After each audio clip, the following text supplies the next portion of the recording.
புனிதர்கள் புரோசிசஸ் மற்றும் மார்டினியன். 1ஆம் நூற்றாண்டில் திருத்தூதர்கள் ஆயிரக்கணக்கான மக்களை கிறிஸ்துவுக்குள் மனம் மாற்றினார்கள். அவர்களின் பெரும்பாலோர் சாதாரண மக்கள். இவர்கள் கிறிஸ்து பற்றி அறிந்து அவரை தங்கள் வாழ்வில் ஏற்றுக்கொண்டனர்.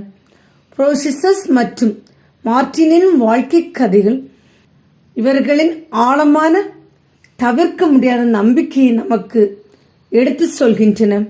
மரபு வழி கதைகளின்படி ரோமே நகரில் நீரோ மன்னன் ஆண்ட காலத்தில் மெமர்டன் சிறைச்சாலையில் புரோசிசஸ் மற்றும் மார்டினியன் என்பவர்கள் ரோமை காவலர்களாக இருந்தனர். ரோமியர்கள் பழங்கால கிறிஸ்தவர்களை துன்புறுத்தி சிறையில் அடைத்தனர். இதனால் மெமர்டன் சிறைச்சாலை குற்றவாளிகளாலும் கிறிஸ்தவர்களாலும் நிரம்பியிருந்தது.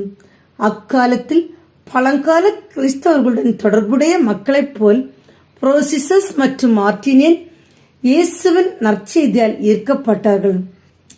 இவர்கள் கைதிகளை காவல் காக்கும் போது இயேசு பற்றி அதிகம் கேள்விப்பட்டு இவர்கள் கிறிஸ்துவை முழுமையாக நம்பினார்கள்.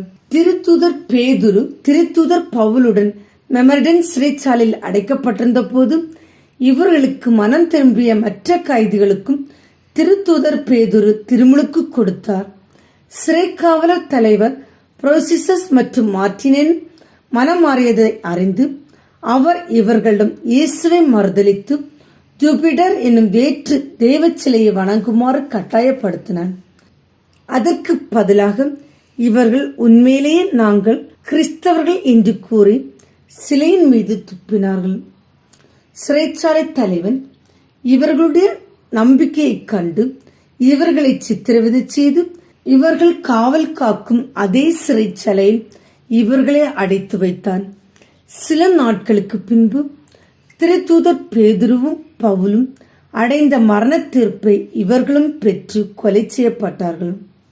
இயேசுவை பற்றி அறிந்து புரோசிசஸும் மார்டினும் மனம் மாறியதை தொடர்ந்து மெமரிடன் சிறைச்சாலையில் மேலும் பல குற்றவாளிகள் மனம் மாறினர்.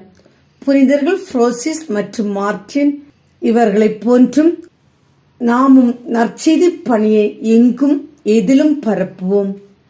அதன் வழியாக இறை அருளை நிறைவாய் பெறுவோம். புனிதர்கள் புரோசிசஸ் மற்றும் மார்டினியன் எங்களுக்காக வேண்டிக் கொள்ளுங்கள்.